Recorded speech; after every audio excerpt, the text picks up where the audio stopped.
एक कौवा था। वह एक किसान के घर के आंगन के पेड़ पर रहता था।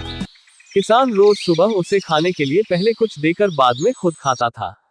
फिर कौवा जंगल में साधु बाबा के पास बैठकर सारी बातें सुना करता था।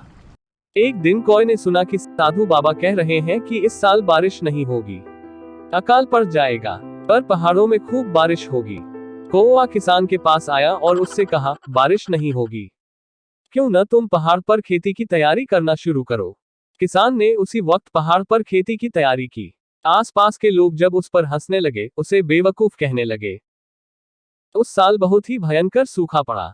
वह किसान ही अकेला किसान था जिसके पास ढेर सारा अनाज इकट्ठा हो गया। देखते ही देखते साल बीत गया। इस साल भी किसान ने अपने घर में ढेर सारा अनाज इकट्ठा किया। कौवा ने फिर से साधु बाबा के बात सुनकर आया और किसान को बोला, इस साल बारिश और फसल खूब होगी, पर ढेर सारे चूहे फसल पर टूट पड़ेंगे। इस बार तुम्हें बिल्ली को न्योता देना पड़ेगा। गांव के लोग फिर से हंसने लगे, पर बारिश के बाद चूहों ने सारी फसल खराब कर दिया।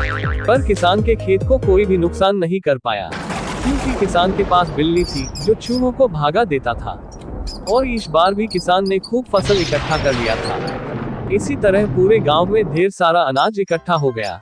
कौवे ने सबकी जान बचाई। कहानी अच्छी लगी तो चैनल सब्सक्राइब जरूर करना।